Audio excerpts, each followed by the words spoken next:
So I've been really thinking about the trade war between the United States and China. It's not really the trade war; it's a war for global supremacy for the next 50 to 100 years. And I'm trying to think back in terms of when did the US really drop the ball on on being the global superpower and being unquestionably the foremost power in the world. And I trace it back to the mid 80s to late 80s. And to say that, for instance, in 1985, China was not even in the top 15 or top 20 largest economies in the world. In 1989, China was not even in the top 10 economies in the world. The West was not even thinking about China. But if you had been taking notice of China in the late 70s to mid 80s, China was making serious strides in closing the gap between itself and the West. And therefore, I've concluded that if someone is going to be blamed for how the US has had its butt been handed to it by China in the last couple of 10 years, I'd say, I would blame at least 4 or 5 American presidents that came before President Trump. The reason why I would blame them is because in the late 80s, President Trump, at the time, private citizen Trump, who was living in New York City as a billionaire in New York, who had nothing to do with trade, was already on television complaining about how Asia was destroying American jobs. And if Trump could see that Asia was destroying American jobs in the 80s, I'll share a video here in the description below where he had an interview with Larry King. Then I'd say, why weren't the American presidents from Ronald Reagan in his second term especially, Ronald Reagan, Bush Senior, Bill Clinton, Bush Junior, and Barack Obama, 5 presidents, why didn't they take notice of this? Why were they not actively trying to maintain the American advantage? Why were they not trying to expand American advantage in the areas of manufacturing and technology? Why were they actually content with just keeping status quo while China was busy eating America's lunch?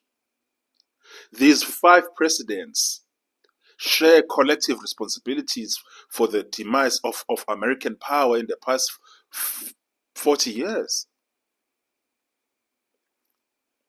And the American Congresses, since the second term of Ronald Reagan to Obama's second presidency, they all share collective responsibility for what has happened.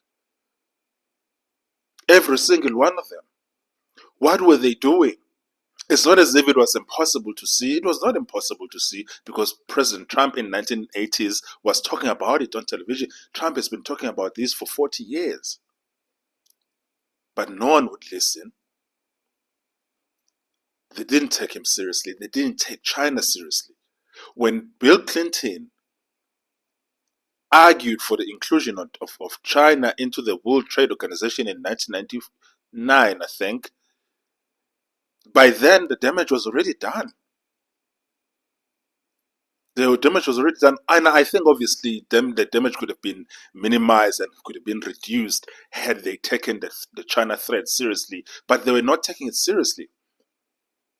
As recent as 2015 in the election for the 2016 election, the people in the Democratic Party were laughing at Trump for suggesting that China is a threat. In fact, people on both parties were laughing at Trump for suggesting that China is a threat. I remember uh, Joe Biden saying that in a particular instance uh, during the 2015 to 2016 election, saying that they are not bad people, folks. They are good people, talking about China. And obviously, we discovered that he and his family was making a lot of money out of China. And truth be told is that a lot of politicians were making so much money out of China that they didn't have any incentive to think about, wait, what is happening to our people? What is happening to our jobs? What is happening to West Virginia? What is happening to Ohio? What happened to Detroit is actually unconscionable. And every single one of these presidents are responsible for the demise of Detroit. And what happened to Detroit as the automobile powerhouse of the world deserves its own separate video. But what happened to Detroit, not only do I blame these 5 presidents, I also blame 2 or 3 more other presidents before them. I'll blame um,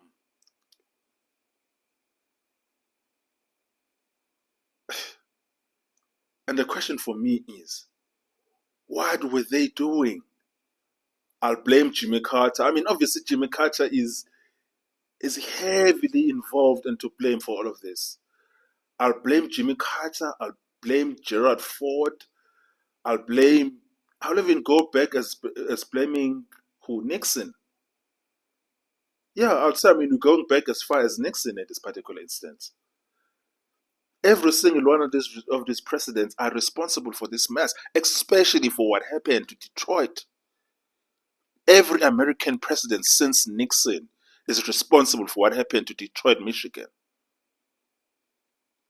Because they're hollowing out of Detroit and all of those jobs, exporting them to Mexico, exporting them to Canada, exporting them to the EU and to China and to Japan. All of these presidents are responsible for this. And not only are these presidents responsible for it, American businessmen and American investors were making so much money. They were making so much money exporting American jobs to foreign nations that none of them had an incentive to sit and think, what are we doing? We are actually becoming rich, destroying our country. None of them had any incentive to think we are hollowing out our country. They destroyed Ohio. They destroyed West Virginia. They destroyed the manufacturing jobs of Pennsylvania. They destroyed Michigan. They destroyed Wisconsin. You can go down the list, West Virginia, Virginia. They destroyed Indiana. The entire Midwest and Mideast, like Colorado, even Wyoming. They destroyed Middle America. There are certain towns in Middle America where there are no people at all. Because America was number one, and these presidents were drunk in power. They were not thinking about how do we remain number one. They were not thinking about how do we maintain our advantage and actually expand our advantage. They were not thinking about the jobs and of the people in these states that they were destroying.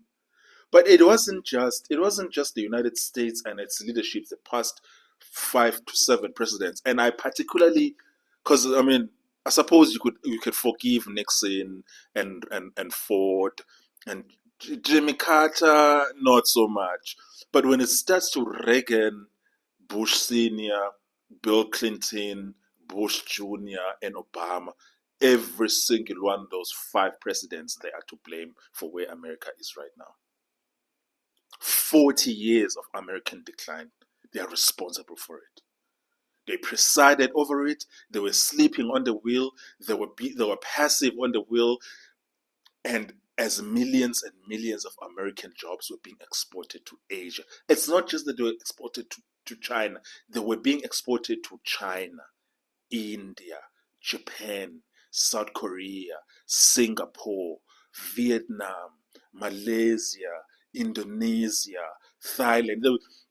There's just been a constant stream of exporting American jobs to these nations. And while they are busy at home telling everyone that, you know what, oh, these jobs are the jobs of the past. How are these jobs the jobs of the past? Well, these are the jobs that made you rich. And they are the same jobs that are making Asia rich right now. And the less we say about Europe, the better. Because the European nations gave up on this fight, I'll say, in the late 70s. They gave up on the fight in the late 70s, maybe late 70s. If I were to give 10 years of when they gave up, 1975 to 1985, they just gave up. And then they were just telling their people that, oh, you know what, man, it's cheaper in Asia. You know, that bullshit line that it's cheaper in Asia. We now know it's not true, actually. We know it's not true.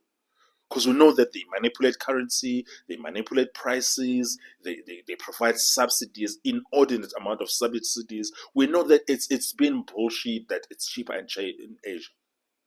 Yeah, when it comes to your shelves, it's cheaper, but it's not that it's cheaper to make.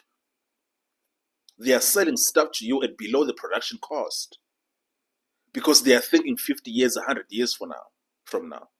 Because they are thinking about the advantage that they should have over you and having you depending on them. And according to all the laws of monopolies that you can learn in economics, you know the people who are trying to build monopolies, they always cut down costs in order to drive out competition. And that is what Asians have been doing in the past 40 years. So I don't want to hear anything of this bullshit claim that it's cheaper in Asia. No, it's not cheaper in Asia. I respect Asians for being serious and being and standing on business when it comes to um, beating the West when it comes to this. Asian Asian governments have been on the money. Asian governments have been standing on business on this. And it's not because it's been cheap for them or that it's been easy. They've been singly focused on beating the West on this. So when we're looking at now where we're in a situation where the US and China is actually in a verge of a cold war, we need to look back and say how did this happen? How did this happen? Because as the Cold War between the US and the USSR was coming to the close in 1989, that is when American complacency was actually at its height. Because maximum power and maximum complacency often go hand in hand. That is actually what happened because around 1989, when the Berlin Wall was falling, that is when actually China was eating up America's lunch. And by the time we get to 1999 to 2000, it was too late. And by now, folks, if you go to China, the things that China are doing, my God, the things that they are doing, the amount of capacity that they have, and this capacity didn't happen by accident, folks. Capacity doesn't happen by accident, and it's not easy, and it's not cheap, and it's not pain-free. Capacity is very painful, but you should make up your mind. Which pain do you want? Do you want the pain of being successful, or do you want the pain of being unsuccessful? But it's not too late for the US, and I would even say that it's not too late even for Europe. And it will be a lot more difficult for the US to regain its power if Europe continues to concede to Asia. Europe needs to wake up and get back into the game. Even if it means each and every country in the EU just chooses one sector and say, okay, we're going to make one thing. We're going to make one sector that we bring back to our country. If England says we're gonna bring back washing machines back to the UK, and then France says, okay, we're gonna bring back the manufacturing of toys, bicycles and toys, because all of that stuff now is made in Asia. Can you believe this stuff? Folks. Oh, unbelievable. Unfucking believable. Unfucking believable.